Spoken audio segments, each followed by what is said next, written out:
Muy buenas noches, nuevamente aquí agradeciéndoles por vuestra presencia, vuestra participación. Continuamos con el segundo día de este gran evento de significancia nacional y mundial sobre el Rimanaku y Panandino con motivo de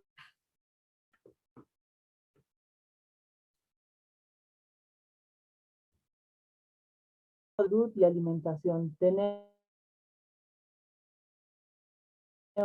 la grata compañía de grandes expositores, el doctor Pablo Grajeda, el doctor Fernando Gamio y el doctor Oscar Liendo. Vamos a dar inicio previamente invitando al doctor Oscar Liendo, quien también es expositor, para que nos haga una breve presentación del doctor Pablo Grajeda. Oscar. Muchas gracias. Buenas noches.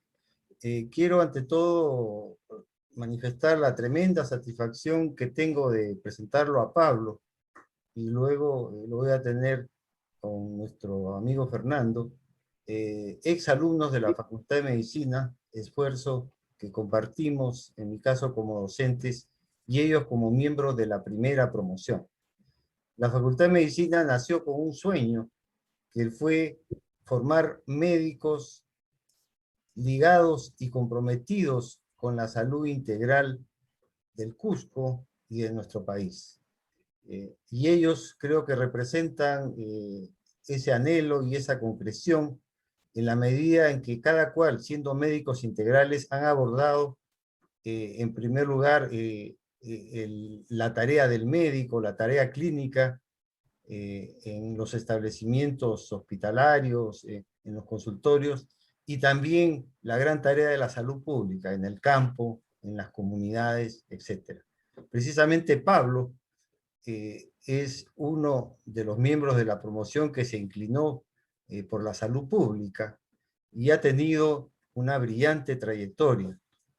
Ha sido formado en la Universidad Cayetano Heredia, una maestría de salud pública, con mención en epidemiología, y luego ha elaborado en la Dirección Regional de Salud por muchos años, con un valioso aporte. Finalmente le tocó a él afrontar la epidemia del COVID y lo ha hecho muy bien, encabezando la primera gran respuesta exitosamente que tuvimos a la primera ola del COVID. Sin más, les presento a Pablo, quien además de ser un excelente profesional, ha sido un gran deportista. Espero mantenga esa gran habilidad en el básquet. Adelante, Pablo, con mucho cariño. Tu sonido, Pablo, está ahora. Bien, muy buenas noches con todos. Gracias por la oportunidad. Gracias, Oscar, por tus generosas palabras. En realidad queremos hacer una presentación que dé un panorama sobre la situación de la salud pública antes y ahora después de la pandemia, y luego enfatizar un poco las cosas que debieran mejorarse para enfrentar una potencial incluso tercera ola del COVID, que todavía está...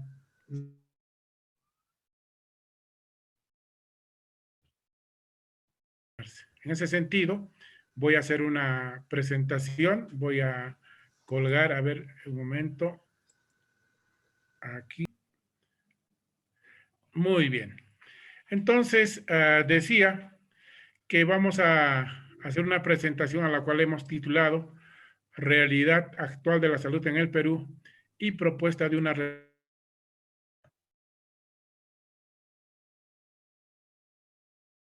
Vivimos en un mundo globalizado, vivimos en una sociedad de consumo, sociedad del consumo que de cierto modo si se quiere, ha disminuido durante este periodo de pandemia, pero seguramente en lo que viene va a retomarse en tanto la población a nivel del país y de los diferentes países del mundo empiecen a lograr coberturas de vacunación que disminuyan el riesgo de enfermar y morir severamente por el COVID.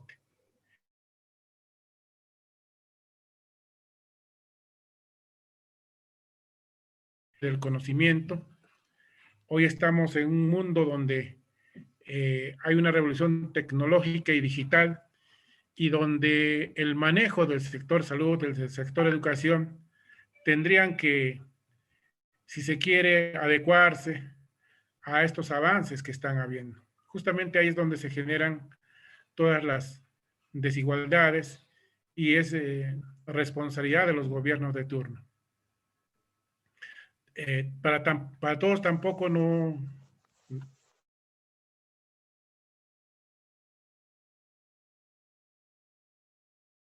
Tenemos una diversidad cultural que es muy rica, pero que no siempre es aprovechado del modo que debiera.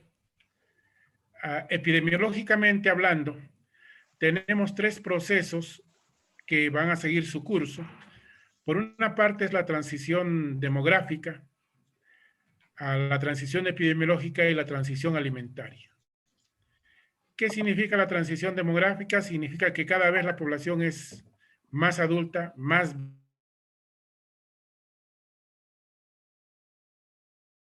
problemas, y que al ser muy costosas las intervenciones sobre enfermedades crónicas y degenerativas, cada vez es más importante ver el tema de la prevención y promoción de la salud, no solo en términos de prevención primaria, es decir, para evitar la enfermedad, sino cómo teniendo la enfermedad evitamos pues las complicaciones y las secuelas. Y entonces el tema de la prevención desde un punto de salud pública es vital e importante. Y eso tiene que ver con la transición epidemiológica, porque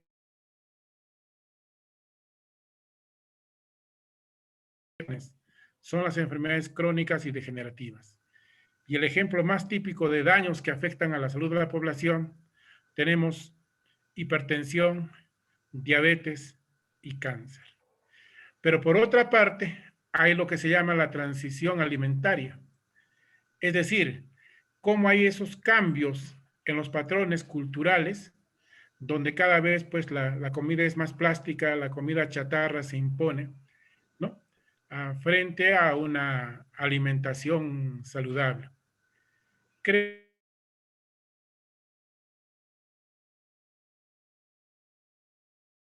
entenderlas para dar respuestas apropiadas desde el sector salud. En el país particularmente todavía tenemos una economía basada en recursos naturales y habría que superar eso, y creo que la ciencia, la innovación y la tecnología es lo que debiera hacia futuro en los diferentes sectores plantearse. Pero también todos estamos y conocemos que hoy vivimos altos niveles de corrupción en los diferentes niveles de gobierno. Algo hay que hacer. Y claro, como decíamos en algún momento, la educación es uno de los elementos clave en este proceso a través de educación de calidad. Hoy, como sector salud, estamos trabajando lo que se llama los objetivos de desarrollo sostenible. Antes habíamos trabajado los objetivos de desarrollo del milenio. Ahí hay pautas que hay que cumplir. Y por lo tanto, los gobiernos, entre quien entre aquí en el país, en cualquier país, tiene pautas de qué cosas debiera hacerse hacia futuro.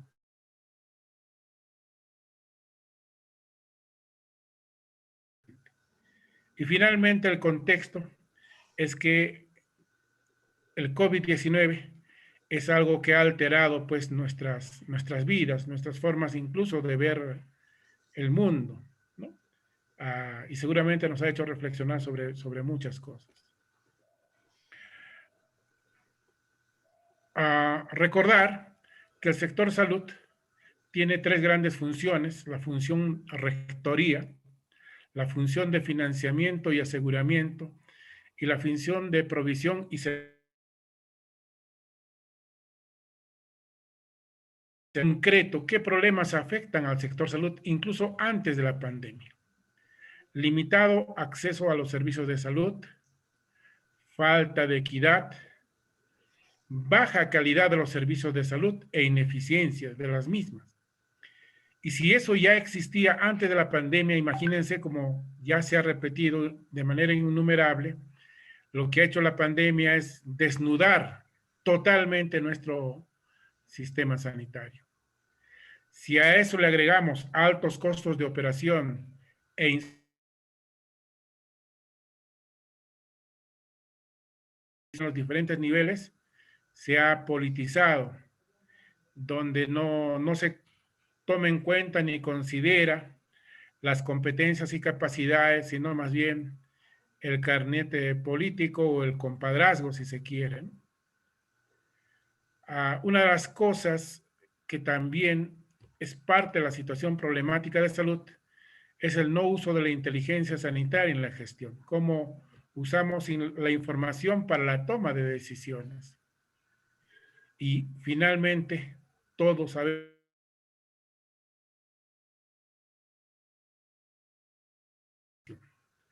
Del mismo modo, no tenemos un modelo del cuidado de salud.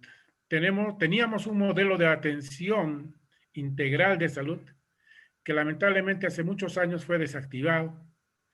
Al parecer se está retomando, ha salido un nuevo documento planteando y retomando el tema del cuidado de salud. Esperemos que así sea. Tenemos retrasos sistemáticos de los flujos de recursos, personal, medicamentos, que son historias.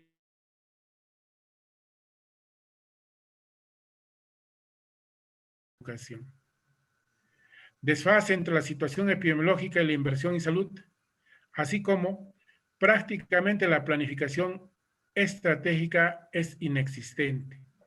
Lo que tenemos en el sector es una planificación normativa, es decir, los que están en el MINSA,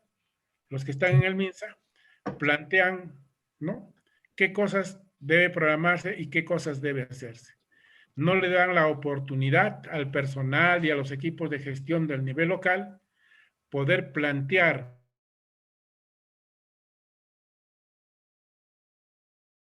a partir de toma de decisiones en el nivel más local. Por eso decimos que la salud en el país y en la región Cusco está enferma y herida de muerte, y si no se hace lo suficiente, seguramente vamos a tener serias dificultades. Ya hemos dicho de la prevalencia de enfermedades crónicas y degenerativas. El MINSA tiene insuficiencias para formular y ejecutar políticas sanitarias y lo que todos sabemos, la atención de salud tiene un fuerte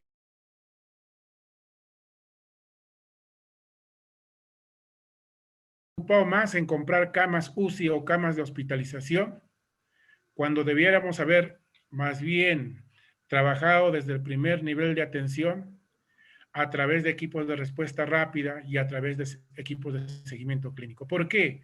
No estoy diciendo que las camas UCI no sean necesarias, no. Mañana hablamos, hay uno que está barato. Lo que estoy diciendo es que el llegar a la cama UCI mañana yo es el efecto final. Pero si queremos que menos personas lleguen a las camas UCI o a las camas de hospitalización,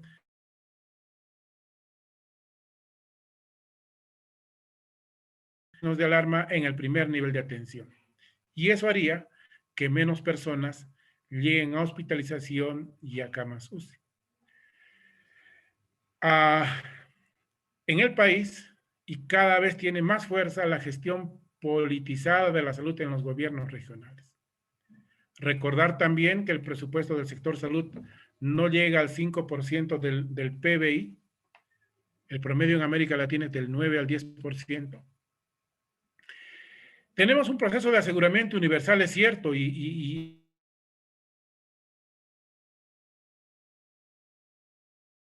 atención, ¿no? Es decir, la atención curativa.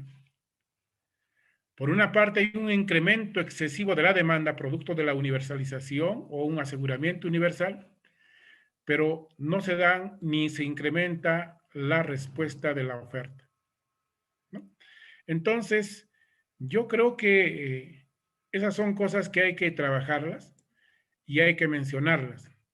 Y una de las cosas que incluyen el COVID, pero incluyen otras enfermedades como enfrentar malaria, dengue y otros problemas sanitarios,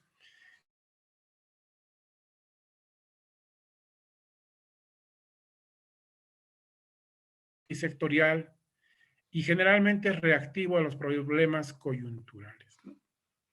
Entonces, creo que eso muestra un poco. Sin embargo, así como los ciudadanos le piden al Estado mejores recursos y mejor y calidad de atención, también hay que decir que hay un escaso desarrollo de ciudadanía en salud. Es decir, cómo es que los ciudadanos contribuimos en hábitos y estilos de vida saludable, por ejemplo,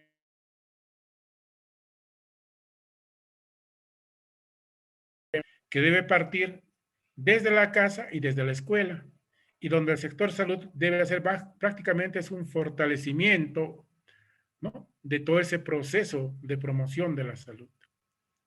Ya habíamos dicho que hay un escaso desarrollo del gobierno electrónico en salud, hay un sector salud segmentado y fragmentado, y usualmente muchos los planes de gobierno en salud, tanto nacional como a nivel de los gobiernos regionales, no siempre tienen el tema del enfoque de derechos, que tiene que ver el tema de género.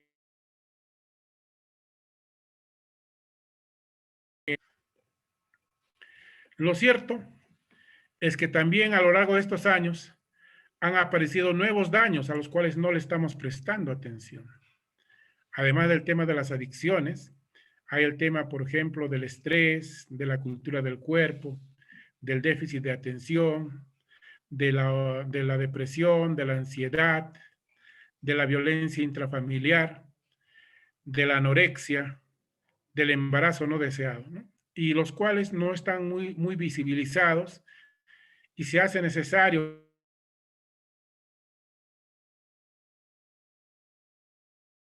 los daños a la salud. Dentro de todo esto tenemos el COVID, para muy rápidamente verlo. Solamente decirlo que es necesario que recordemos que la gran mayoría de los casos de COVID o son asintomáticos o leves o moderados, menos son severos, 15%, y 3% críticos. La idea es qué tanto trabajamos para que la gente identifique tempranamente los signos de alarma y no llegue a complicarse. Y eso se logra como luego vamos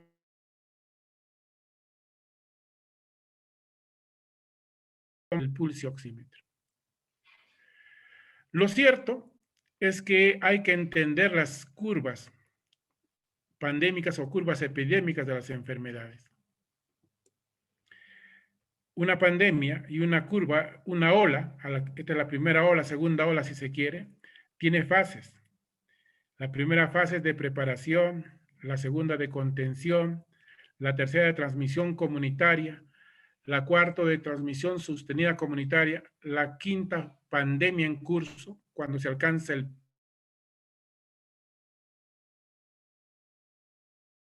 ¿no? Y la idea de la salud pública a través del trabajo es evitar que haya esta ola que estamos mostrando ahí.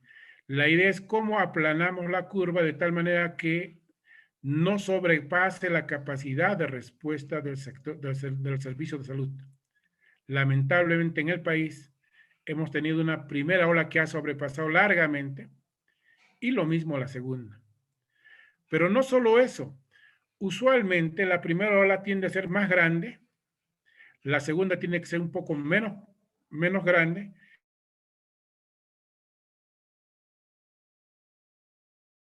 Hemos tenido una ola relativamente mediana, pero la segunda ola ha sido mucho más intensa. Y no solo eso, sino ha sido una ola más prolongada, donde prácticamente, como luego vamos a ver muy rápidamente, prácticamente incluso el número de fallecimientos ha duplicado la segunda ola a la primera.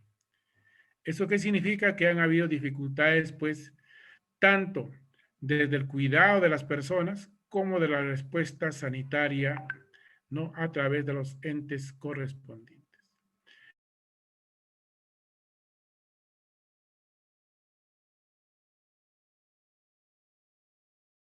Dice que a la fecha hemos tenido prácticamente 2.081.000 casos de casos COVID. Prácticamente tenemos 194.488 fallecidos y nuestra letalidad ha llegado al 9.34. De hecho, hay que decirlo que son números absolutos. Si calculamos tasa de mortalidad, prácticamente a nivel mundial, el Perú ocupa el primer lugar en cuanto a la tasa de mortalidad.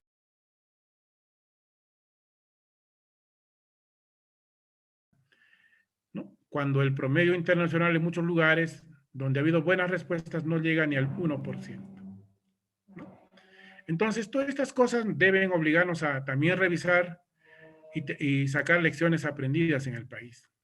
Esto corresponde al Cusco, en el presente año 66.698 casos, y tenemos, ¿no?, un total de la tasa de letalidad, ¿no?, de 4.9.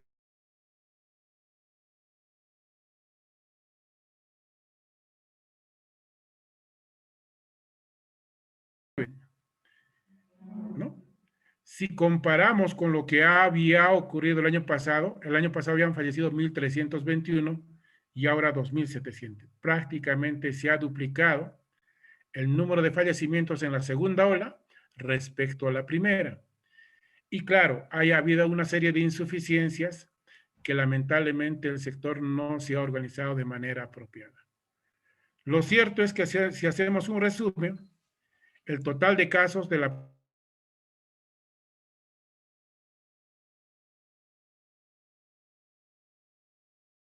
primera y la segunda ola respectivamente.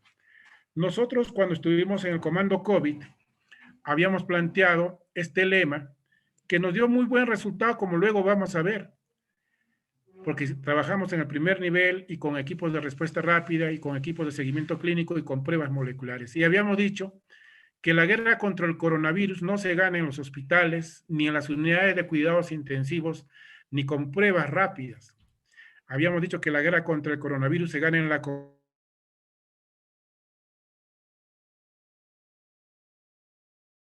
la búsqueda activa de casos y desde el primer nivel de atención. Lo estuvimos aplicando, lamentablemente, luego se presentaron distorsiones. Lo cierto es que este es el arma que deberían tener todas las familias para enfrentar el COVID. Mascarillas, protectores faciales, el termómetro en cualquiera de sus modalidades, el pulsioxímetro y paracetamol. Muy bien. Y claro, y la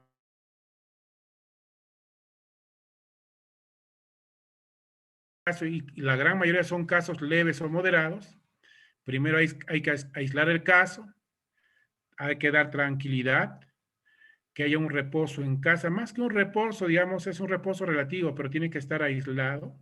La hidratación, hay muchos mates que tienen efecto antiinflamatorio, no es necesario tomar algún antiinflamatorio.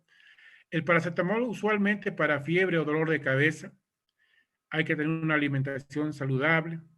Y lo más importante en los casos es la vigilancia de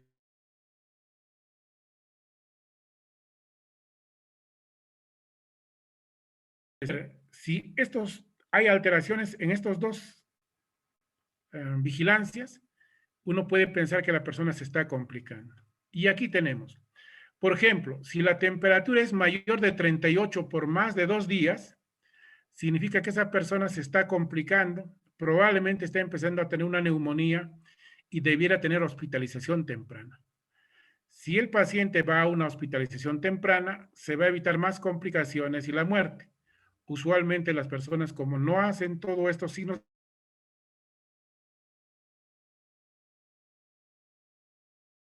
y por otra parte, esta tabla de saturación de oxígeno, ¿no? Por ejemplo, para el caso particular de Cusco, ¿no?, entre 3.000 y 3.399. La saturación normal es de 88 a 96. ¿Qué significa? Cualquier persona de manera normal, su saturación, si se mide con el pulsioxímetro, va a variar entre 88 a 96.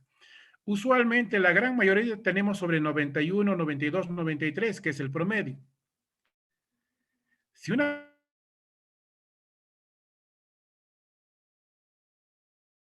baje a 92, a 91, Pero si como la gran mayoría de casos van a ser leves, si no baja más, significa que el cuerpo está reaccionando como antes reaccionaba ante cualquier cuadro viral y se va a curar.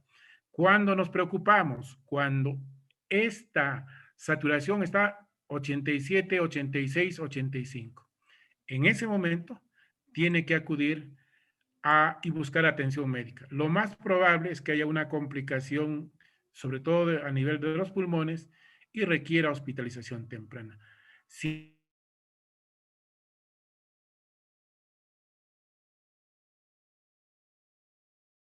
es vital porque en esa primera etapa, cuando se empieza a complicar el caso, lo que requiere básicamente es oxígeno y requiere un seguimiento hospitalario, pero eso no siempre está ocurriendo ni ha ocurrido así.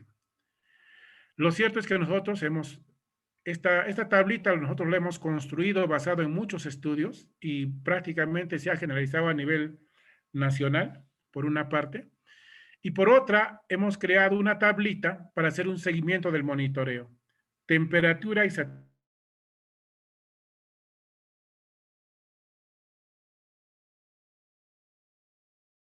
COVID debiera tomarse 3 veces al día o 4 la temperatura y la saturación y anotarla en una hoja para ver la evolución. Si no hay fiebre y la saturación se mantiene dentro de lo normal, evidentemente está pasando un cuadro leve o moderado y no requiere más. Si tiene temperatura más de 38 por 2 días o baja por debajo de 88 en el caso de Cusco, evidentemente tiene que buscar atención médica. Claro, eso varía si estuviésemos en Quillabamba, donde los niveles son diferentes y es diferente en este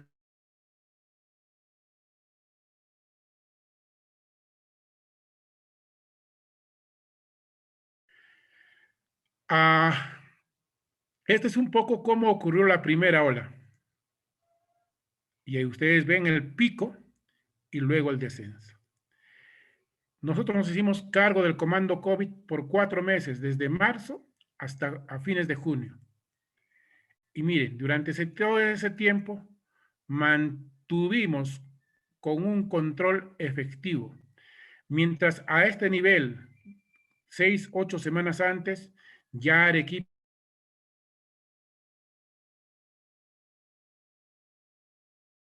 ya bajo control. Muy bien. Lo cierto es que las diferencias entre lo que ocurrió el primer y segundo comando COVID son marcados. Pero lo cierto es que el COVID no mata solo, también mata un sistema de salud deficiente producto de un Estado corrupto que ya existía. Y para ir ya terminando, lo que ya conocemos, ¿no? Hay que salir de la casa solo para lo que sea necesario. Si salimos, hay que evitar las aglomeraciones, lavado de manos o desinfección con alcohol.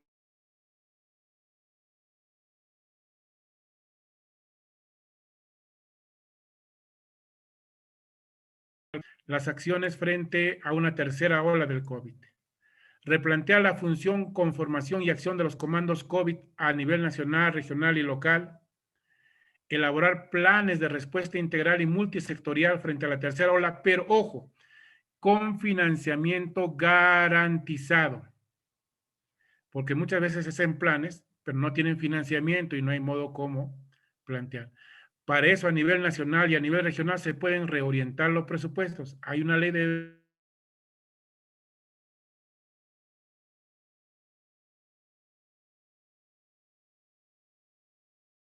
vacación, por lo menos del 80%.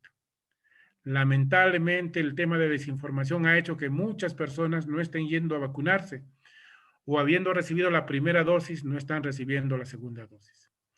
Y todo lo demás ya es un poco lo que hemos hablado. Equipos de respuesta rápida, pruebas moleculares, equipos de seguimiento clínico, vitales e importantes, y trabajar desde el primer nivel de atención. Justamente el día de hoy ha sido una supervisión de varios establecimientos.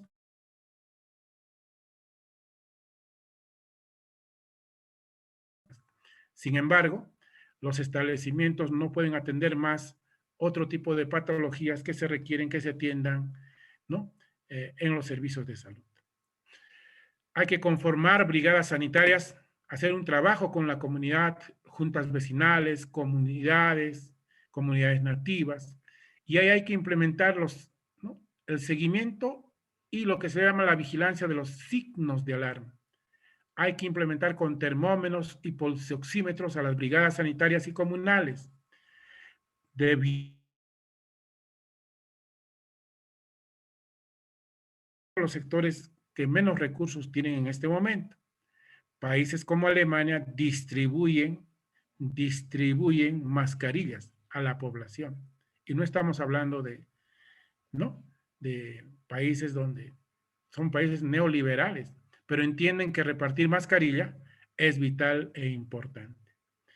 Una de las cosas que hay que intensificar por el tema de la vacuna, ¿no? Para enfrentar toda esta distorsión son campañas de comunicación masiva, pero que tenga un enfoque intercultural de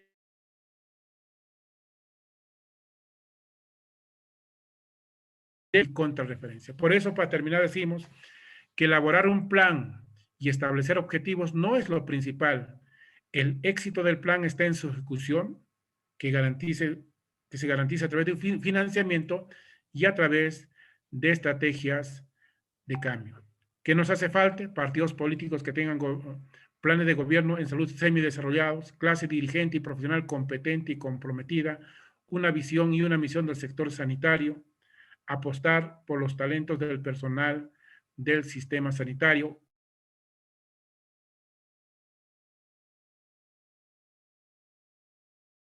salud de la población.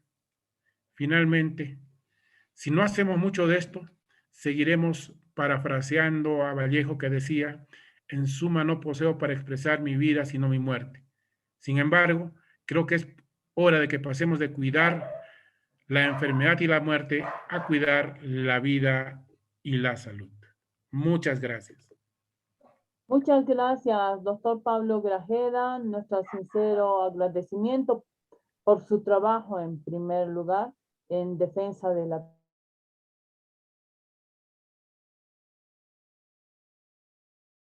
nos muestra una grave y triste realidad en materia de salud. A continuación, tenemos la exposición del doctor Fernando Gamio. Le invitamos nuevamente a Oscar Eliendo, nos puede hacer una presentación del doctor Fernando Gamio. Oscar, tu micro está apagado, Oscar. Gracias, buenas noches. Bueno, luego de haber tenido el gusto de presentarlo a Pablo y escuchando su excelente exposición, voy a presentar ahora a Fernando Gamio, también miembro de la primera promoción de la Facultad de Medicina de la Universidad San Antonio Abad del Cusco, y como tal comprometido con la salud de nuestra gente, de nuestro pueblo. Él se ha dedicado al área clínica, él es cardiólogo, ha hecho una especialidad en el Hospital Naval de Lima, en cardiología, y como tal labora en el Hospital de Salud a cargo del área cardiológica. Es además profesor principal de cardiología de nuestra Facultad de Medicina. Sin más, solo quisiera agregar que no solo ha luchado en primera línea contra el COVID en su condición de decano del Colegio Médico Regional, sino también ha sido una víctima de la enfermedad a la cual, gracias a Dios, ha sobrevivido. Por favor, Fernando. Muchas gracias, doctor Oscar. Para mí un placer acceder a su invitación, un placer estar en este conversatorio junto con un maestro del cual he recibido muchas enseñanzas, a pesar de yo ser clínico y recuperativo.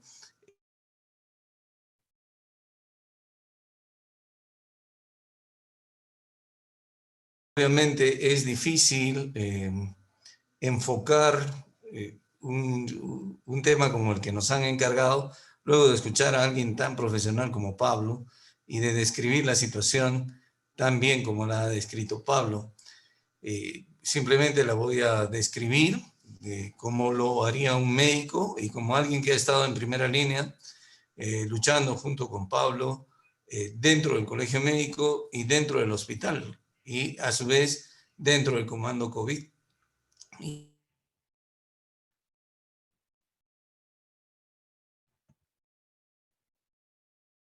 Y especialmente el Perú y por supuesto el Cusco, entrábamos en la lucha contra la pandemia. Mientras en Cusco veíamos consecuencias limitadas de la misma, en otras regiones como por ejemplo Loreto, Lambayeque, Piura, la pandemia causaba estragos. Este hecho se quiso atribuir a conceptos como que el virus era menos agresivo en la altura, o que el poblador de altura era relativamente inmune al virus. Ya Pablo ha señalado la desinformación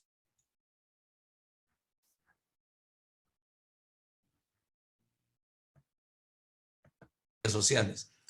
En ningún momento el reconocimiento a la labor del equipo de epidemiología, que en ese entonces estaba presidido por Pablo, ¿no?, fue total y completo.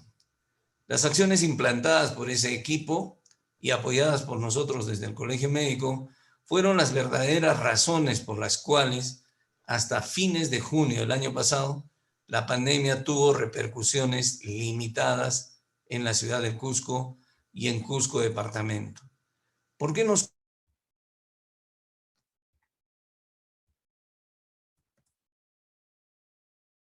pasos se quedaban razones para decir que el Cusco no estaba siendo afectado porque los cusqueños somos de otra raza o porque el virus tiene miedo a la altura y se azorocha, cuando finalmente eso no resultó? Lo que ocurrió después con la apertura no controlada de la actividad económica es harto conocido. Es más, nosotros como Colegio Médico renunciamos esa vez porque no se nos escuchó y, bueno, tuvimos que después regresar ante el pedido de la sociedad civil.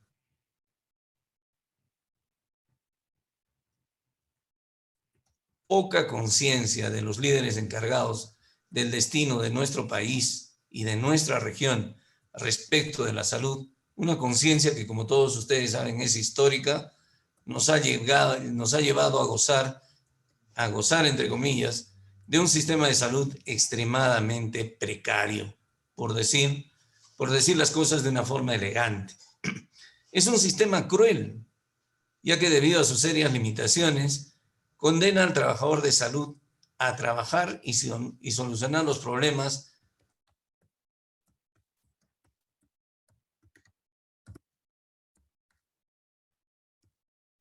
de este abordaje.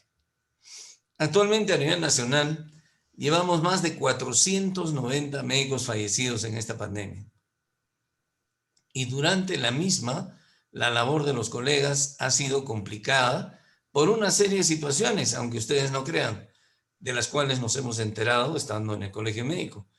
Ha sido complicada por contratos injustos, despidos, aunque no lo crean, y falta de pago, que en ocasiones se extendió hasta por meses.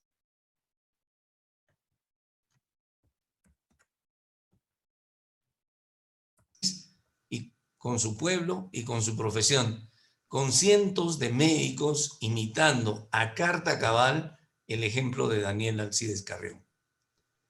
Luego nos enfrentamos a una segunda ola, la cual resultó mucho más prolongada y mucho más agresiva, como ya lo ha señalado Pablo, ya que los hospitales, ha causado 2 veces más muertes que la primera ola en nuestra región.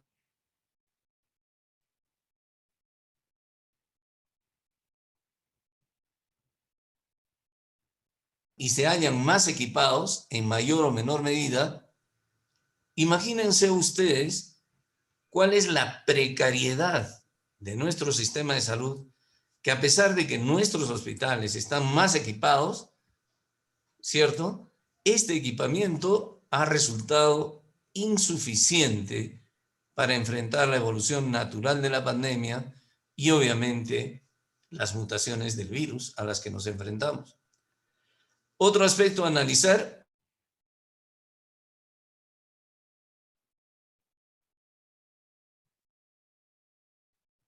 a todas luces ha sido inadecuado, no solamente en Cusco, sino a nivel nacional. Y esto ha sido una actitud promotora de la expansión de la pandemia, así como del incremento de casos graves. Al respecto, hay que analizar muchos aspectos. como el problema de las redes sociales, la actitud de las autoridades y los responsables de la salud del pueblo. Actualmente estamos viviendo el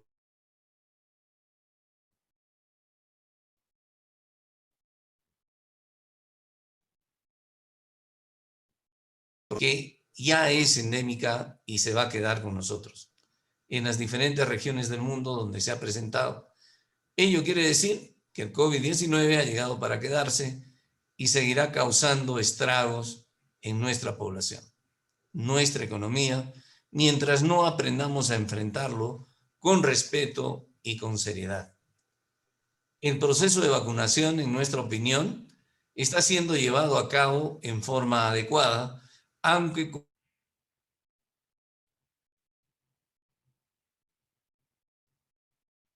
las enseñanzas que nos ha dejado la pandemia y qué recomendaciones desde un punto de vista no profesional, epidemiólogo, no saludista, sino clínico y dedicado a lo más caro de la salud, que es la recuperación, ¿qué recomendaciones podríamos sugerir a los responsables de guiar los destinos de nuestra región?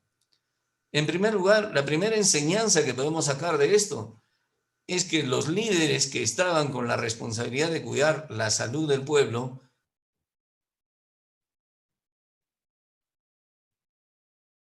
tanto a nivel nacional como a nivel regional. Y aún ahora vemos que las medidas que se implementan siguen siendo timoratas o tardías, no las que se deben tomar en cuenta. ¿Qué sugerimos? Debemos, obviamente, elegir, es nuestra responsabilidad de elegir autoridades que tengan conciencia de salud. Como decía Pablo, que sepan de lo que hablan, entendidos en la materia, que sean postas médicas o médicos o personal de salud. Salud es todo. Salud es vivienda, es agua potable, es educación para la salud, es educación para la conservación del medio ambiente. Muchas enfermedades no transmisibles muy prevalentes en nuestra época son producto del cambio ambiental, del trastorno del medio ambiente. Y hasta el transporte público debiera estar orientado a la salud. Tenemos entonces que elegir líderes.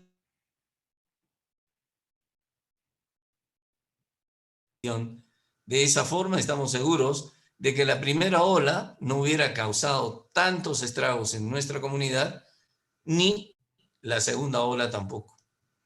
¿Qué otra enseñanza tenemos? Tenemos un sistema, ya lo sabemos, tenemos un sistema hospitalario muy débil y precario. En Cusco hace más de 30 años que no se construye un nuevo hospital y la construcción de nuestro Hospital Lorena sigue sufriendo retrasos. Obviamente todos sabemos que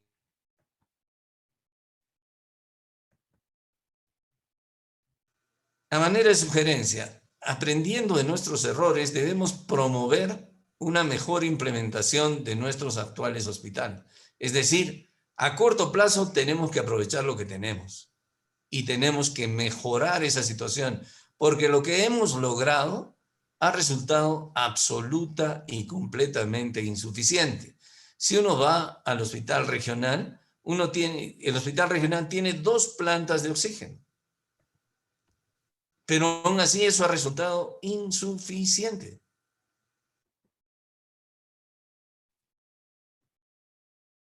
A la construcción de hospitales que sean útiles en el plazo inmediato. Es decir, si yo quiero un hospital Lorena que funcione y que sea útil en el plazo inmediato, por lo menos tenemos que hacer un diagnóstico situacional e inmediatamente construir el hospital Lorena para que atienda lo más prioritario. Obviamente, eso no quiere decir que no nos proyectemos al plazo inmediato o a proyección de tener un centro de mayor complejidad e incluso representativo.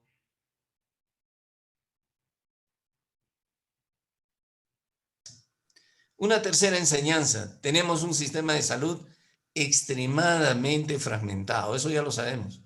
Imposible de establecer coordinaciones adecuadas e imposible de controlar y orientado a lo menos frecuente y lo más costoso. ¿Qué cosa es? La recuperación. Entonces, tenemos que reorientar nuestro trabajo en salud a la prevención y a la promoción en salud. Y la prevención y la promoción en salud no solamente debe estar orientada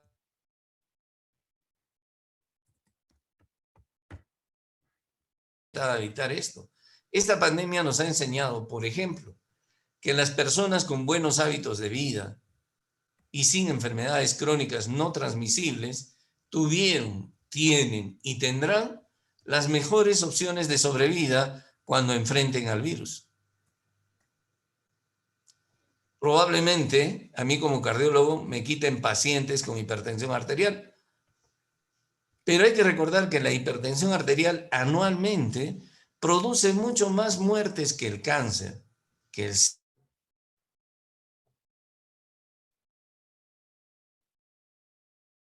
que hemos dejado de atender a esas personas.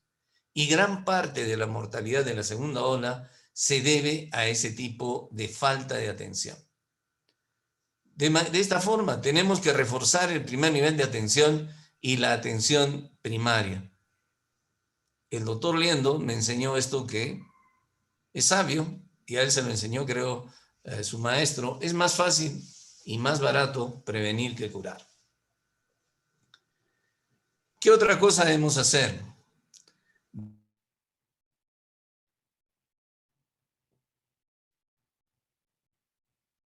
Son pan de cada día y van a seguir.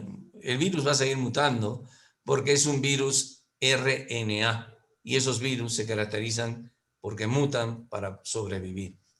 De esta forma, desde el Colegio Médico y desde el año pasado, cuando Pablo era presidente del Comando COVID, reclamamos, por ejemplo, que en Cusco se hiciera el secuenciamiento genético.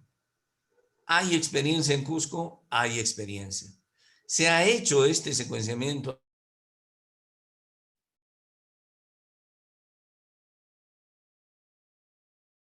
no realizan esto, no le encontramos respuesta.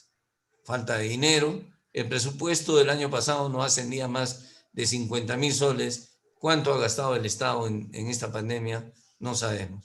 Y debemos tener eso en la ciudad del Cusco. ¿Qué otra enseñanza nos ha dejado la pandemia? Tenemos un personal médico y en general un personal de salud, enfermeras, técnicos, personal de limpieza que se encarga de los desechos de los pacientes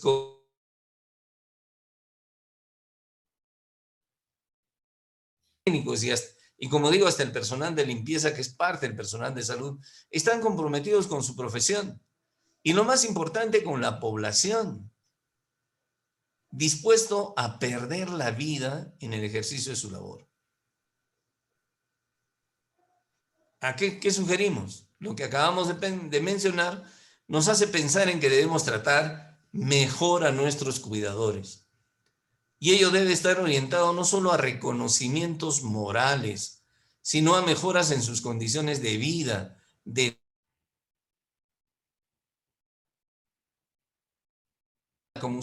como les dije antes, aunque ustedes no crean, pasó la primera ola y todos los médicos que fueron contratados y enfermeras que fueron contratadas para manejo de COVID, despedidos.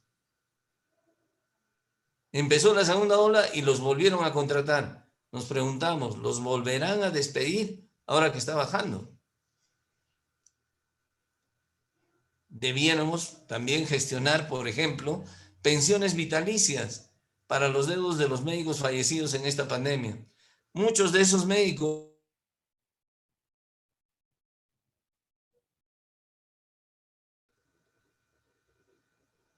¿no? Hay que obviamente incentivar la investigación, la cual ha sido tan necesaria en esta lucha y sigue siendo necesaria. Sin la investigación sencilla y simple de establecer tasas de letalidad, tasas de mortalidad, no tendríamos esa pared que nos grita en la cara que somos el país que peor ha manejado la pandemia. Y eso nos debe hacer reflexionar respecto de eso.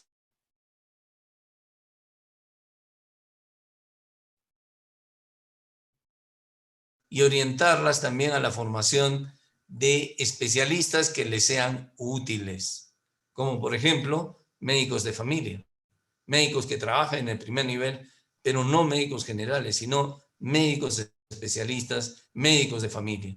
Para ello se debe establecer una estrecha relación con las universidades que son las formadoras de los médicos, tanto en pregrado como en posgrado para este fin. Hemos sido testigos también, crecido finalmente una sociedad absolutamente egoísta y deshumanizada, ¿no? Esta enfermedad esta sociedad o nuestra sociedad se ha formado en esta situación. Tu problema no es mi problema. Y mientras no sea mi problema, no me preocupo. Y como dice el Papa Francisco, cuando resulta que un problema no es problema ni responsabilidad de nadie, entonces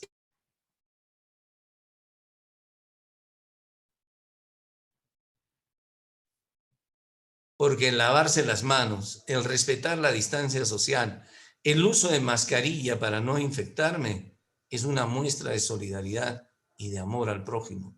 No solamente es una muestra para cuidarme, es una muestra para no infectar, es una muestra de solidaridad y de amor al prójimo.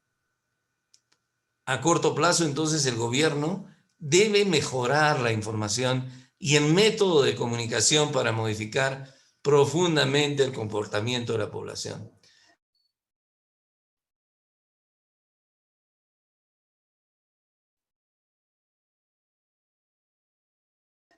Ha utilizado un mensaje que se repetía machaconamente: lávate las manos, usa mascarilla, distancia social, pero que nadie respetó cómo sensibilizar a la población.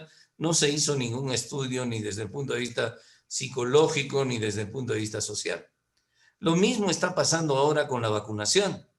Si bien técnicamente la vacunación es adecuada, me refiero técnicamente porque hay lugares de vacunatorios bien organizados, equipos de vacunación bien organizados, pero es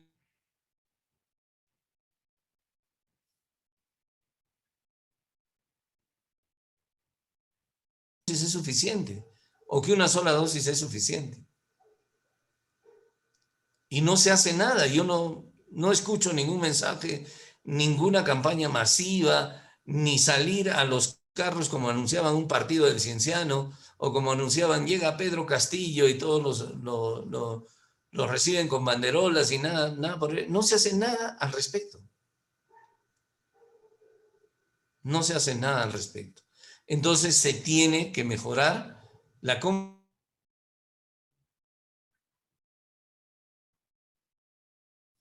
poco que se ha hecho hasta ahora es débil y timorato.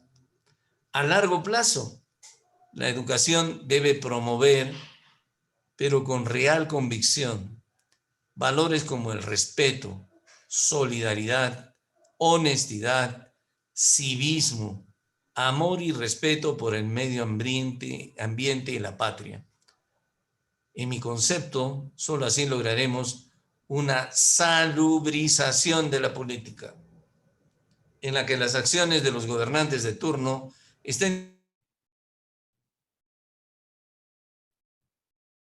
en la justicia social que se hace imperativa en nuestro país en el siglo XXI. Muchas gracias, muy amables. Muchas gracias, doctor Fernando Gamio, y nuevamente repetimos nuestro reconocimiento desde la sociedad, desde este espacio, por el trabajo y el esfuerzo y la dedicación que hacen ustedes para salvar vidas. Muchas gracias y felicitaciones nuevamente también por la exposición. A continuación, tenemos al ponente, el doctor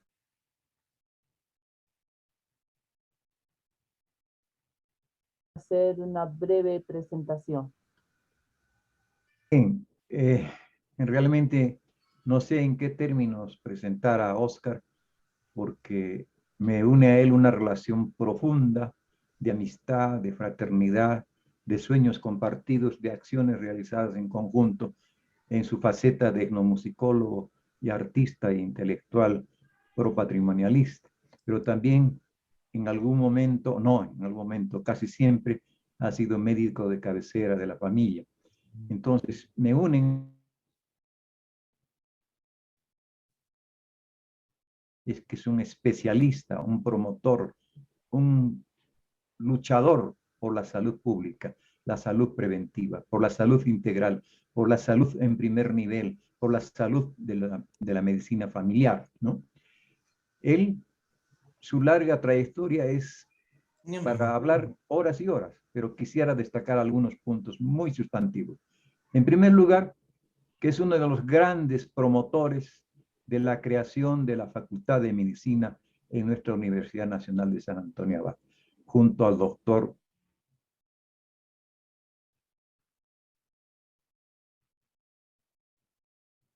la memoria. Todos ellos apostaron con fe, con esperanza, de que sí se podía hacer acá una Facultad de Medicina de primer nivel, y lo han logrado. Y ahí está la prueba. Hemos escuchado tan brillantes, tan sesudas, tan pertinentes exposiciones de dos alumnos integrantes de la primera promoción. Entonces, ahí está la calidad. Y así como los que hemos escuchado, hay muchísimos otros profesionales ocupando cargos muy importantes egresados de esta universidad.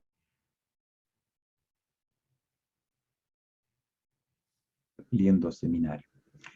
Y también por sus conocimientos, por su gran amplitud de criterio, por su manera de ser, logró participar de proyectos especiales como oficial de proyectos de UNICEF, que es la Organización de las Naciones Unidas para la Infancia, ¿no? Ahí tuvimos la suerte de conocernos en tareas comunes. Por ejemplo, estuvimos juntos, yo en mi papel de comunicador social y él como profesional médico, yo como voluntario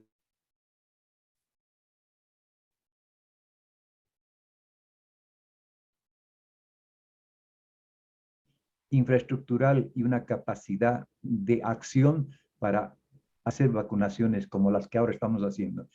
Tal vez no serían tan exitosas las vacunaciones que estamos haciendo ahora si no tuviéramos toda esa experiencia. Bien, esto es algo de lo que es Oscar Liendo Seminario. Es mucho más que eso. Y mis compañeros de Yache Universidad Libre del Cusco y del Foro Patrimonialista pueden dar testimonio de eso, de su dedicación, de su entrega. Si estos colectivos existen en gran parte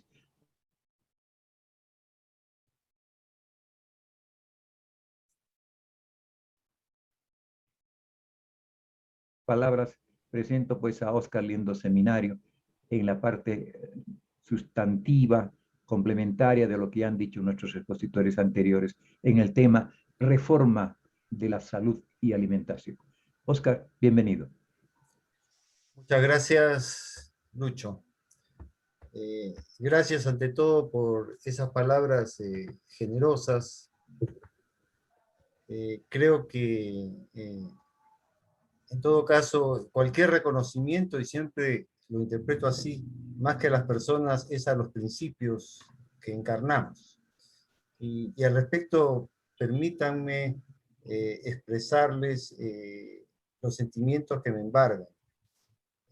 En primer lugar, mi más profunda solidaridad y reconocimiento a mis colegas que han sabido con toda la altura, con toda la honestidad, con toda la entrega, ¿no? Confrontar estos duros momentos de la pandemia, al igual que sus compañeros de trabajo, que como bien se ha dicho, siempre han estado dispuestos inclusive a dar la vida para preservar la salud de nuestro pueblo. Y en segundo lugar, una tremenda esperanza, ya que como patrimonialistas, como miembros de colectivos ciudadanos, luchamos para que el Cusco recupere ese liderazgo histórico que le ha tocado desempeñar en nuestra patria. El tener a estos dos colegas jóvenes formados, sólidos, pertinentes, honestos, ¿no? Ilustrándonos sobre lo que es la lucha del sector sanitario, es la mejor muestra que el Cusco sí puede formar a sus gentes, sí puede educar a sus hijos, sí puede formar ese tipo de profesionales comprometidos que necesita nuestro país. Esto es una esperanza que creo ellos van a mantenerla viva, porque ambos son profesores de la Facultad de Medicina y sabrán pues pasar esa posta que alguna vez nos ha tocado transferirles a ellos, de la salud de nuestra gente, de la salud de nuestro pueblo, a las futuras generaciones. Como anticipaba Lucho, yo solo voy a complementar algunas de las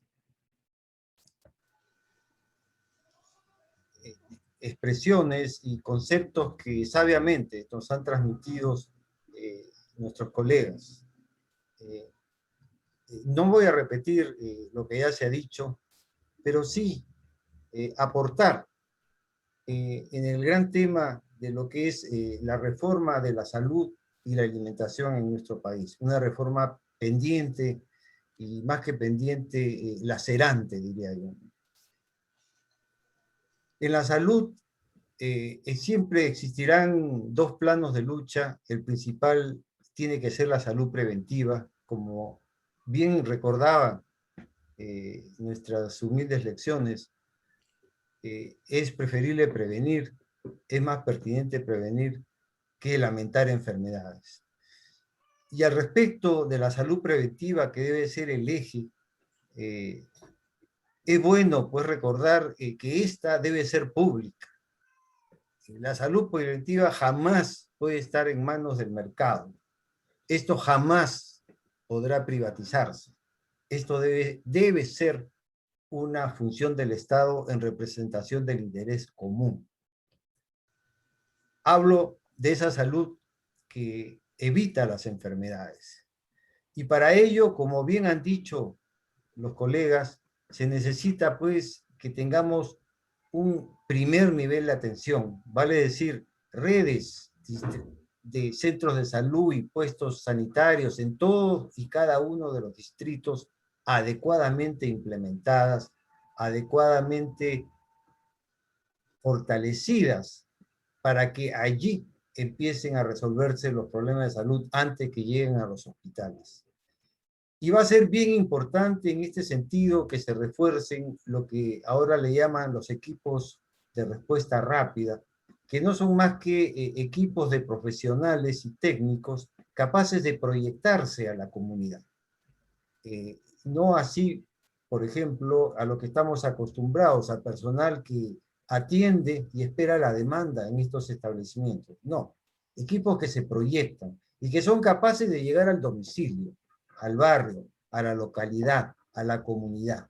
Esos equipos, ¿no?, de atención de campo, domiciliaria, etcétera, deben ser permanentes, no solo en emergencias. Esta capacidad hay que desarrollarla y fortalecerla, y tenemos ejemplos muy hermosos de personal dedicado a esto y a esta tarea, que debiera ser pues premiado en su vocación y mantener esa capacidad que ahora no existe o que es muy limitada. En todo caso, como decía, solo por la emergencia, pero esto debe ser permanente. El sistema de salud pública debe ser capaz de llegar a los hogares y comunidades, no solo de esperar sentado en los establecimientos de salud. También, como bien decía Pablo, es necesario que haya inteligencia sanitaria, es decir, la capacidad de captar y procesar información para actuar focalmente.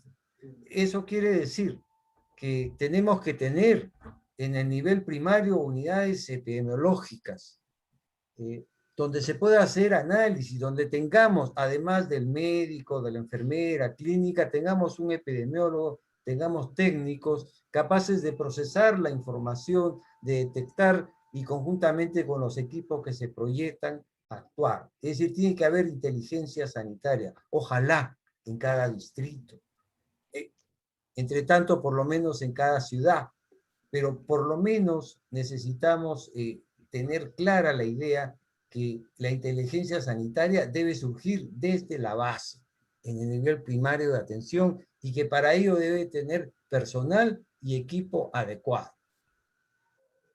También en este nivel se mencionaba que la salud no solo era medicamentos, que había que ver el tema del agua y saneamiento. El Ministerio de Salud tenía antes técnicos de agua y saneamiento. Esto casi ha desaparecido. Esto tan importante como controlar y apoyar los temas de monitoreo del agua, del saneamiento, de los desechos, etcétera, es importantísimo. Y necesitamos que otra vez estos técnicos formen parte de estos equipos de los sistemas de atención en el primer nivel. Y también a esto se suma otra preocupación, que es la preocupación ambiental.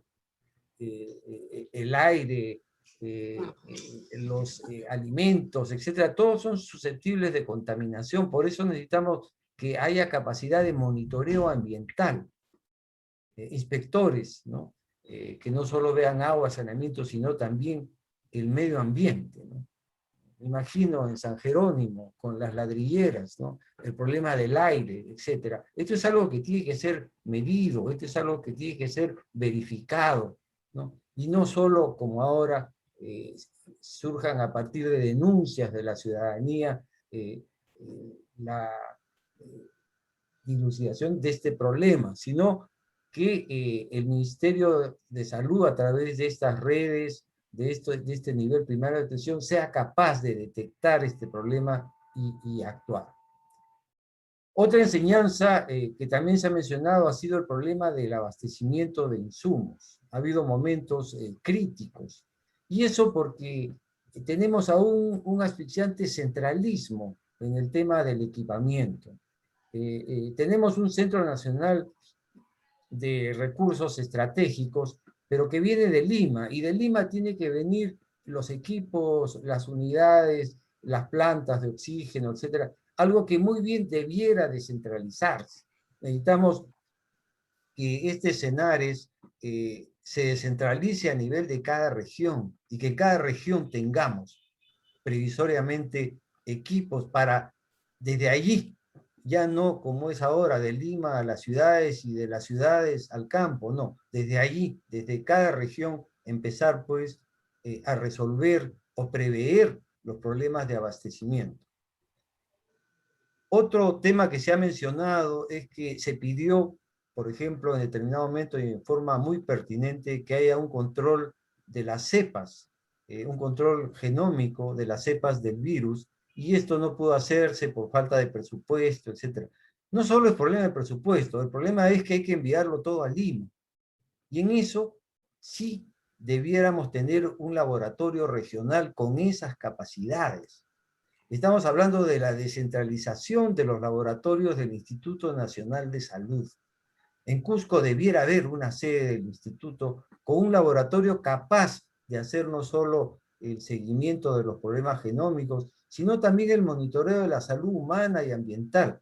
Que no se repitan dramas como los que tenemos en el corredor minero del sur, donde para medir el grado de intoxicación de nuestros niños con metales pesados, es necesario que venga una misión desde Lima para hacer el monitoreo, y luego tardan meses en hacerse los resultados que muchas veces ni siquiera son base para una acción sanitaria. Necesitamos que esos laboratorios existan en todas y cada una de las regiones, y para eso el Instituto Nacional de Salud debe abandonar esa visión centralista que tiene y descentralizar equipos y personal y hacer lo que se debe.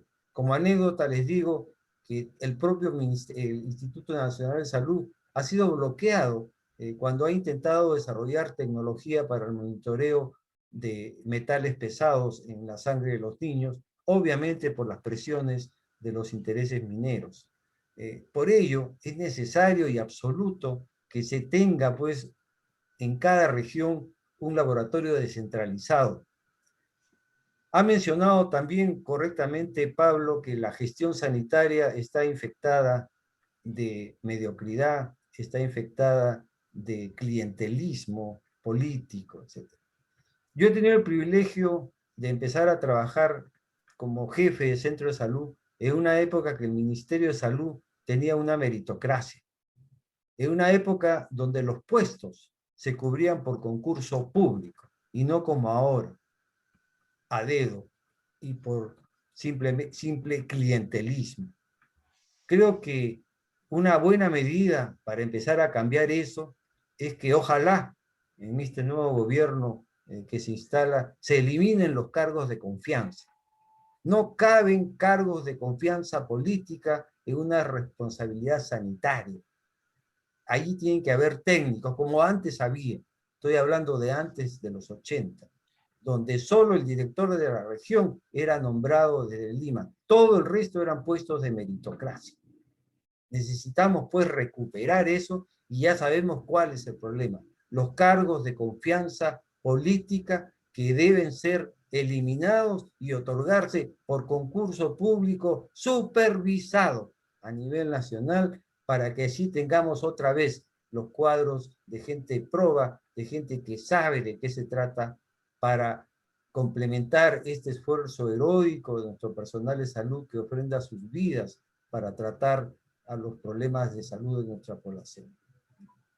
Y al lado de este sistema público, que es necesario cambiar, y estamos haciendo una relación de medidas todas, ojo, que no necesitan un cambio constitucional para ser implementadas, sino simplemente políticas públicas que pueden decidirse ahora, y no después de grandes cambios, que muchos cifran esperanzas, pero no, los cambios pueden empezar ahora y dentro del marco de lo existente.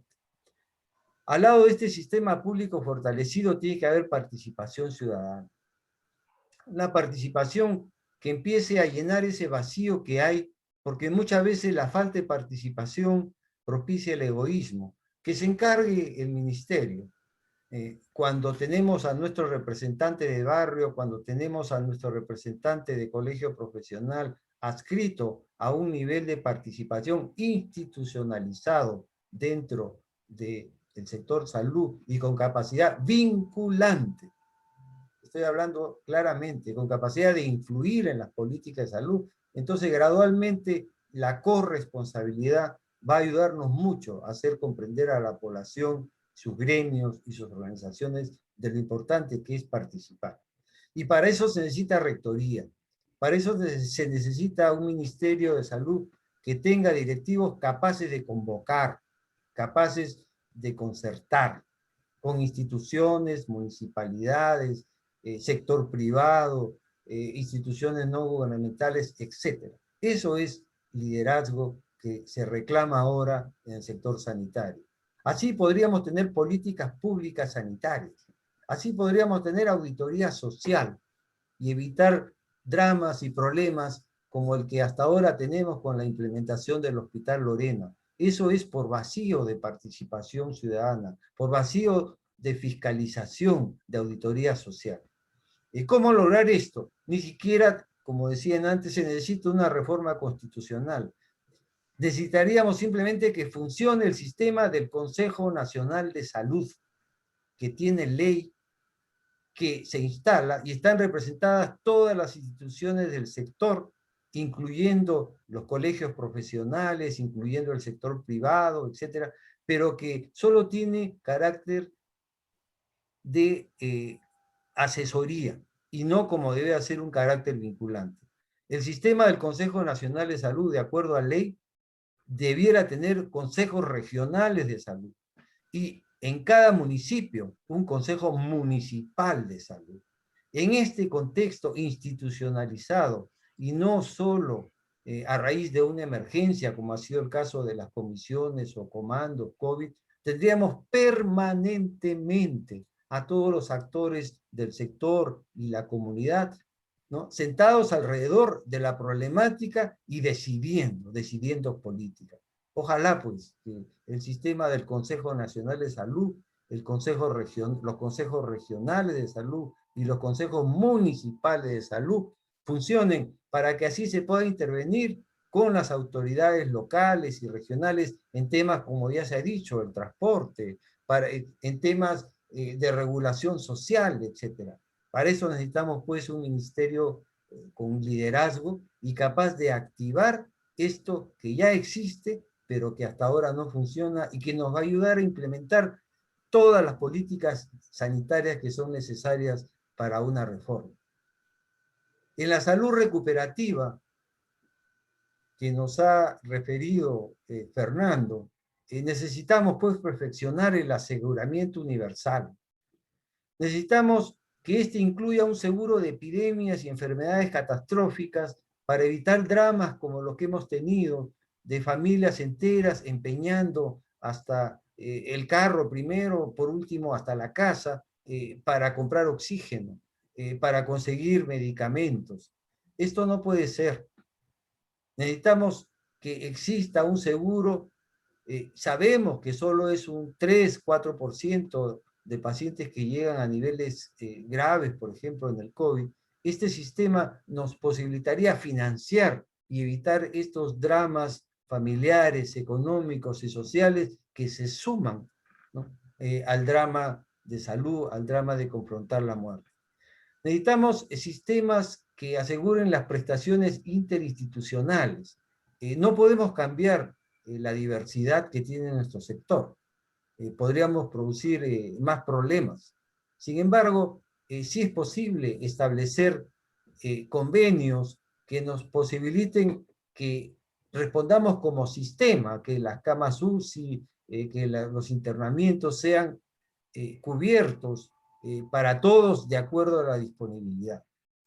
Necesitamos también que la superintendencia de salud, llamada Susalud, sea fortalecida para que intervenga activamente, así como hace SUNAT, así como hace todos los organismos de monitoreo de los derechos, activamente con capacidades ejecutivas, judiciales, para asegurar pues que haya orden a todo nivel, orden en las farmacias, orden en las clínicas, orden en los seguros privados, que también abusan de la población, del 10% de la población que mantiene estos seguros particulares. Necesitamos, por último, que todo esto sea financiado. Y ese financiamiento, ojalá se cumpla lo que se está ofreciendo, provenga pues del más alto nivel. Este financiamiento hay que trazarlo, hay que organizarlo a mediano y largo plazo, y sabemos muy bien dónde están los recursos, y sabemos muy bien que se necesita de medidas soberanas para recuperar para nuestro país aquellos recursos que lamentablemente se van sin ningún beneficio para nuestras gentes de parte de muchas empresas transnacionales.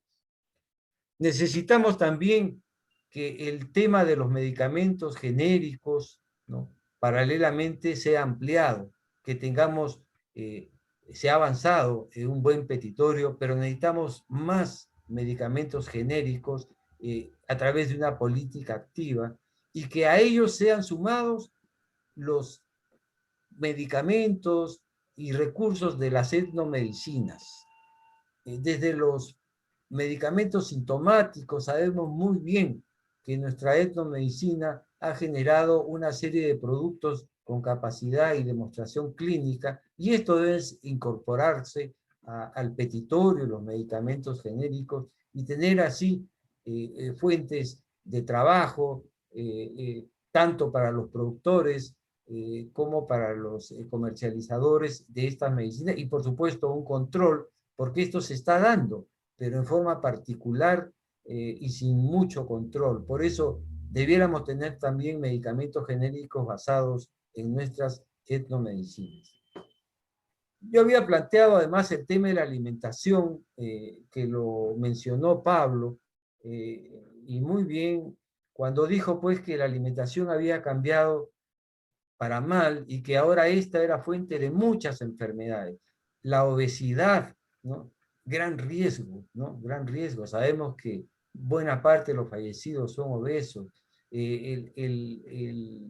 la ingesta de mucho sodio, de grasas trans, etcétera. Todo eso exige que se haga una eficiente regulación de la alimentación. Pero empecemos con los más pequeños, con los niños menores de 3 años. Tenemos que seguir defendiendo la lactancia materna. Tenemos que regular las fórmulas lácteas. Vemos profusión de medicamentos con publicidad engañosa que hablan de productos con siglas Z40, etcétera, que los hace más inteligentes, que los hace crecer más, etcétera, ofrecidos en farmacia sin ningún control, sabiendo muy bien que eso es falso, que esos son fórmulas que, si bien es cierto tienen algún valor nutricional, jamás van a resolver los problemas de la nutrición adecuada de nuestra población infantil. Ahí hay que regular y con mano firme. No podemos permitir que se comercie con la alimentación de los niños, sobre todo de los más pequeños. Y por último, el niño menor de 3 años no tiene dentadura completa. Por eso el alimento preferente de ellos son las papillas. Llegamos a tener papillas, pero estas fueron absurdamente eliminadas por el propio Ministerio de Salud en 2002. Tenemos que volver a tener papillas. Y estas papillas tienen que ser producidas regionalmente y tienen que tener micronutrientes, tienen que estar fortalecidas. Todos ustedes recordarán que por los años 40, 50 existía el bocio o joto. Aquellos campesinos que por falta de yodo presentaban hinchazón de la zona cervical, del cuello. Eso desapareció. ¿Cómo? No en base a pastillas, no en base a inyecciones que se intentó de yodo, simplemente fortificando la sal con yodo y desapareció el bocio. Igualmente, tenemos que fortalecer los alimentos para los más pequeños, los lácteos, las harinas integrales, todos estos productos podrían, por regulación, ser fortalecidos y así superar estos problemas.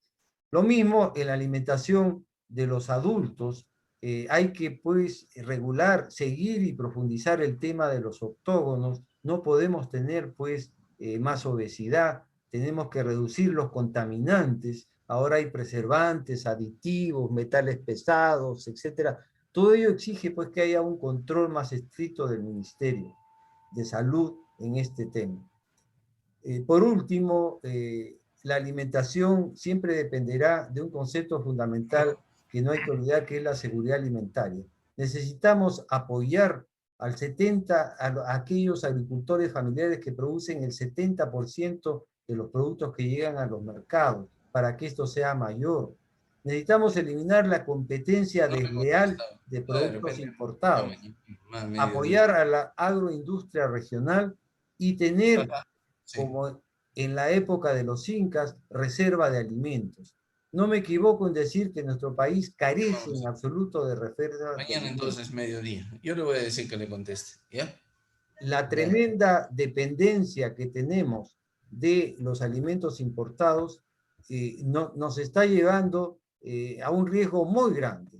El riesgo muy grande es que quizás algún día, cuando el comercio internacional se vea afectado por una catástrofe, un conflicto, etcétera, lleguemos a padecer de hambre. Esto no es posible. Es un país que tenía red de colcas en cada sitio, en las alturas, que tenía y se calculó que había reserva de alimentos para de 5 a 7 años en todo el Tahuantinsuyo. No podemos ser ahora un país que solo tiene pocos meses o semanas, ¿no?, de reservas de alimentos en caso de una conflagración mundial, en caso de una crisis que nos deje sin alimentos importados. El gran tema de la soberanía alimentaria está pendiente y debe ser parte de esas reformas que necesitamos. Muchas gracias. Muchas gracias, Oscar. Nuevamente reiteramos nuestras felicitaciones por tan brillante exposición y en este abanico de planteamientos de formulación de políticas públicas para mejorar la salud con justicia e igualdad. Queremos invitar a Julio Gutiérrez,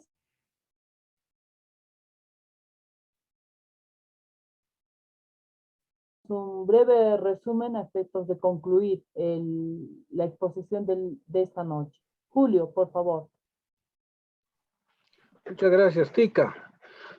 Claro que sí, yo no soy un experto en el tema, pero escuchando estas disertaciones tan atinadas, tan sabias, creo que algo queda en la memoria y sobre todo en nuestra conciencia.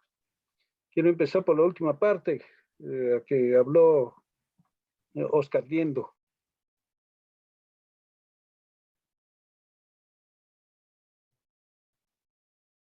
Podía mantenerse por sí solo, sin el apoyo internacional,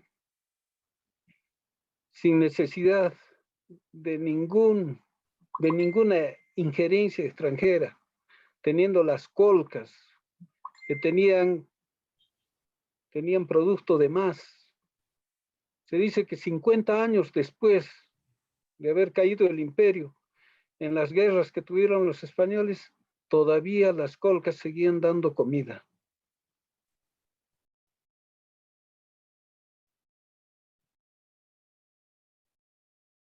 Traído Occidente, que es el dinero, en que todo se reduce a capital y a negocio, ¿no? y a un dinero falso, como son los billetes, ¿no? Alguien habló ahora en uno de nuestras conferencias, creo que ayer, el dinero era solamente papel, ¿no? ¿Dónde estaba el oro? Y que ahora somos absolutamente dependientes. Tenemos incluso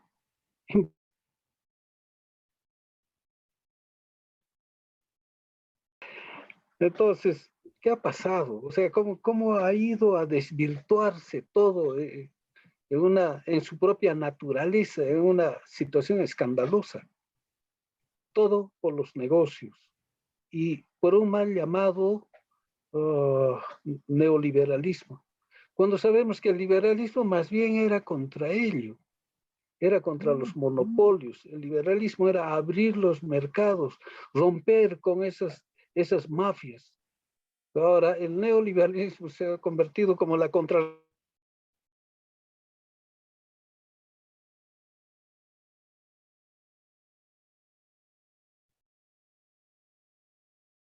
El dominio de los alimentos, de los aceites, de los medicamentos.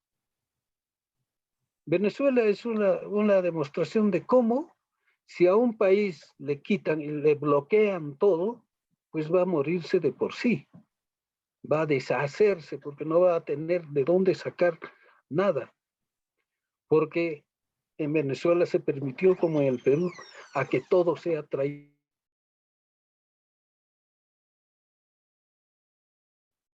Les bloquearon las importaciones y ellos no pueden producir nada para sí mismos, teniendo tierras fértiles, teniendo una serie de cosas, pero no lo han hecho.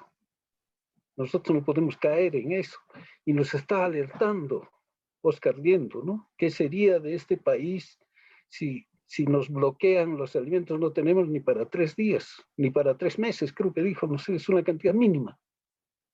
Entonces hay que trabajar en ese aspecto.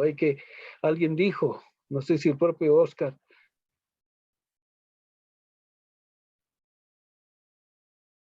en la agricultura familiar, ¿no?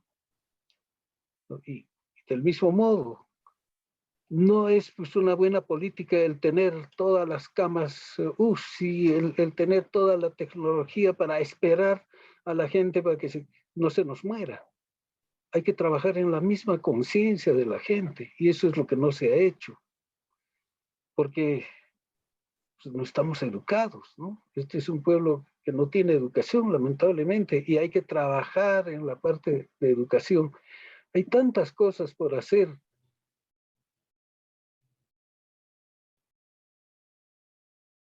Han sido sus alumnos, qué maravilla, Oscar, cosechar en vida el producto de tus alumnos, ¿no? Que son tus hijos espirituales, que ahora han sido los primeros en enfrentarse a esta guerra terrible contra este flagelo y han salido victoriosos. ¿Cuántos de ellos han fallecido, han muerto? Y esto no está ni siquiera en la conciencia de todos nosotros. Nos debería darnos vergüenza, ¿no? De que como país no estemos retribuyendo a todos esos familiares que han quedado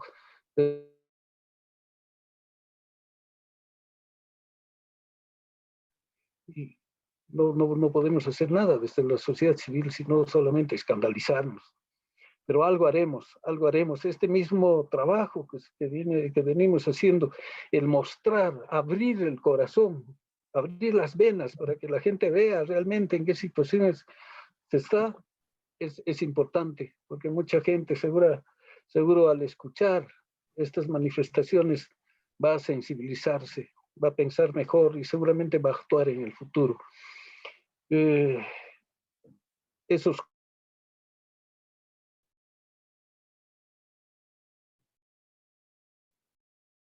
que hemos sido el país más golpeado, con más tasa, creo que dijo el doctor, tasa de mortalidad, ¿no? Mientras en otros países de repente ha muerto más gente por el volumen, ¿no? Pero nosotros con nuestros 30 millones hemos aportado desgraciadamente con tanta gente muerta y entre ellos tantos amigos, tantos familiares, tanta gente valiosa para la nación que no los podemos recuperar porque la muerte es así, es fáctica, la muerte.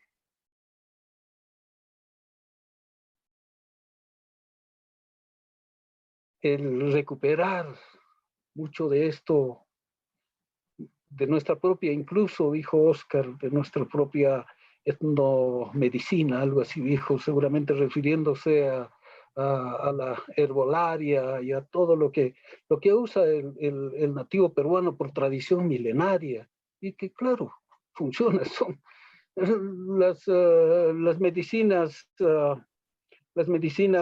químicas simplemente son síntesis, ¿no? De repente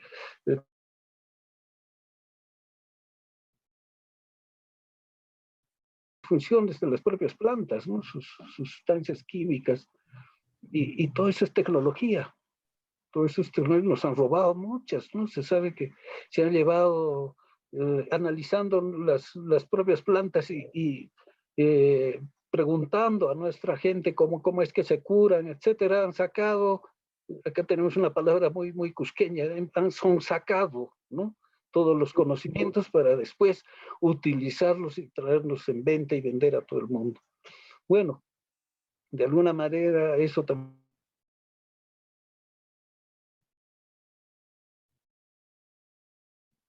Por ejemplo, uno de los doctores habló sobre el Hospital Lorena, ¿no? Que debía haber una voluntad para ponerlo en operación, ¿no? Inmediatamente. ¿Cómo es que estamos dejando morir a miles de personas y tenemos ese hospital botado?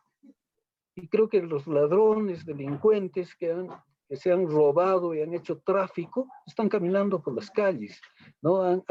Tienen sus dineros puestos en terceras personas.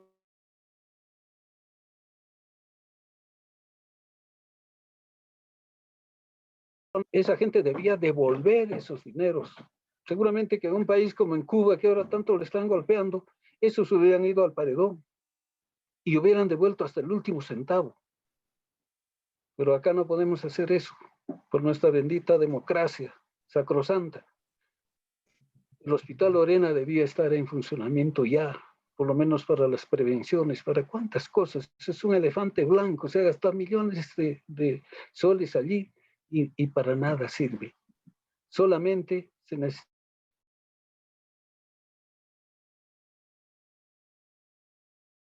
que tenemos, pues no han tenido los pantalones, ni siquiera la visión para hacer eso. Bueno, hay muchas cosas que seguramente nuestros oyentes van a concluir después de ver, porque estos videos están siendo puestos en el Facebook, en YouTube, y cualquiera va a tener acceso, ¿no? A estas cátedras magistrales que se está dando para reconocernos, ¿no? Porque nuestra idea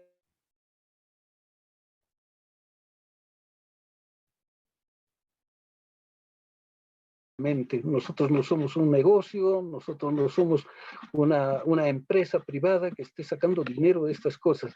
Queremos hacer un trabajo social, un trabajo cívico, y eso es lo que estamos aportando.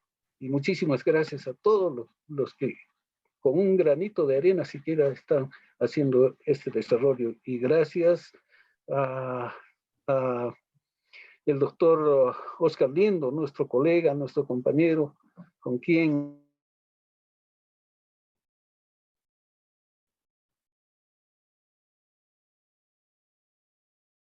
parte técnica de todas las actividades que tenemos con Yacha y con el Foro Patrimonialista, y a Lucho, a Tica, a cada uno de ustedes que están dando su tiempo, su trabajo, su voluntad con todo cariño.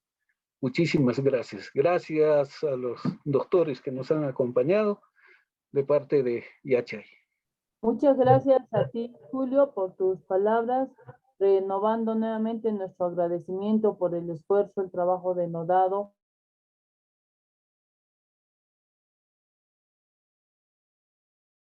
En su condición de médicos, y de igual manera señalando que el objeto de este Rimanaku y Panandino en esta materia de salud pública, de salud y problemática alimentaria, justamente ha sido establecer puntos de encuentro para generar políticas públicas en materia de salud y en materia alimentaria. En alguna medida estamos cumpliendo con ese objetivo. Muchas gracias a todos por vuestro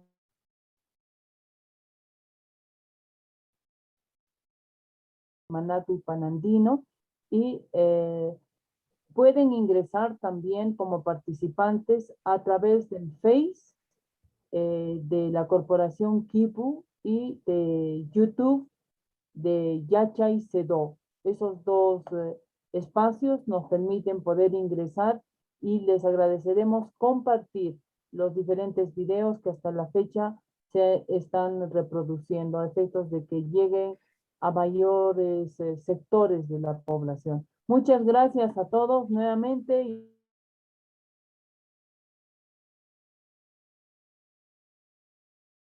Gracias a todos. Hasta Gracias. luego. Tupananchis Kama. Gracias a ustedes. Gracias a ustedes. Un abrazo. Gracias.